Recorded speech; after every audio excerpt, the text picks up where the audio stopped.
YCP ఎమ్మెల్యేలు సభకు రాకుండా తప్పించుకుంటున్నారు. వస్తే వైసీపీ ఎమ్మెల్యేలకు ఇస్తున్న ట్రీట్మెంట్ తప్పేది కాదేమో.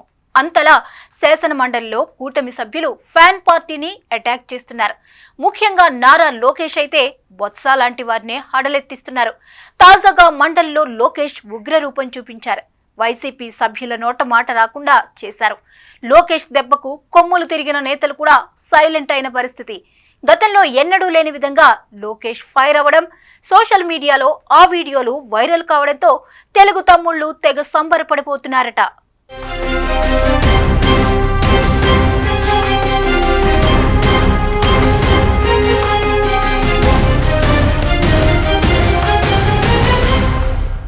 ఇంతెంతై వటుడింతై అన్న సామెత నారా లోకేష్ లాంటోలను చూసే పుట్టిందేమో అనిపిస్తుంది.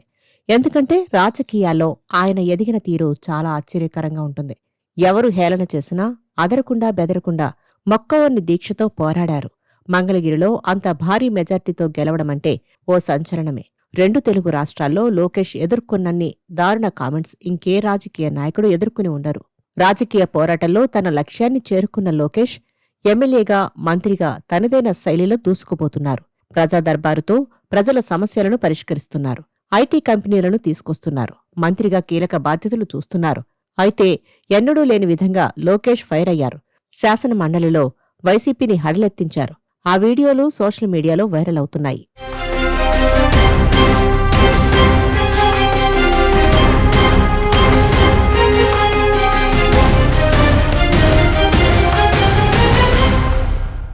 ఏపీలో శాసనసభ వర్షాకాల సమావేశాలు జరుగుతున్నాయి. సభలో మాత్రం అధికార పార్టీ సభ్యులే కనిపిస్తున్నారు.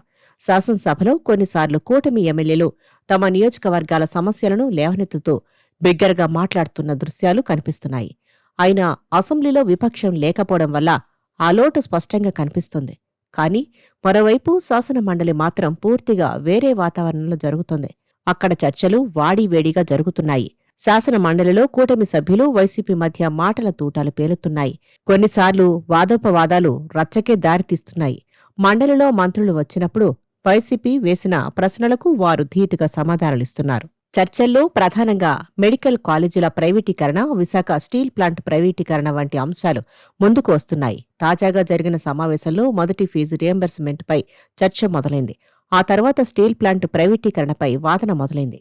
దీంతో వాతావరణం మారిపోయింది. ఒక దశలో అయితే బొత్స సత్యనారాయణ వర్సెస్ మంత్రి లోకేష్ మధ్య నేరుగా మాటల యుద్ధం జరిగింది.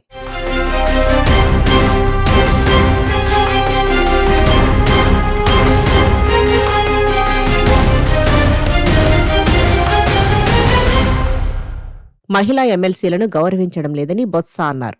ఈ మాటలు విన్న లోకేష్ ఒక్కసారిగా ఆవేశంతో ఊగిపోయారు. నేను మహిళను గౌరవిస్తాను, నా తల్లిదండ్రులు ఆ సంస్కారం నాకు నేర్పారు అంటూ బొత్సపై ఫైర్ అయ్యారు. వైసీపీ ప్రభుత్వం అధికారంలో ఉన్నప్పుడు నా తల్లిని శాసనమండలిలో అవమానించారు. ఆ సమయంలో మీరు మంత్రిగా ఉండి ఏం చేశారు? అప్పుడు మీరు నిశ్శబ్దంగా కూర్చున్నారు. నా తల్లిని అనుచితంగా నిందించినప్పుడు మీరు చూస్తూ ఉన్నారు అని బొత్సను నిలదీశారు లోకేష్. ఆ అవమానం వల్ల నా తల్లి చాలా బాధపడ్డారు.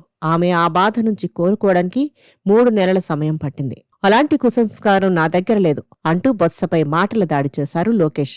గతంలో ఎన్నడూ లేని విధంగా ఉగ్రరూపం చూపించారు లోకేష్.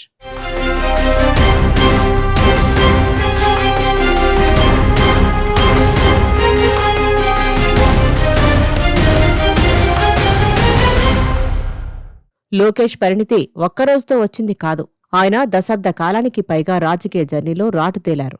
చంద్రబాబు కుమారుడిగా లోకేష్ రాజకీయాల్లోకి వచ్చినప్పటికీ ఆయన ప్రయాణం ఒక్కరోజులోనే అగ్రస్థానానికి చేరలేదు. క్రమంగా అనుభవంతో కష్టపడుతూ ఉన్నత స్థానం ఏర్పరచుకున్నారు.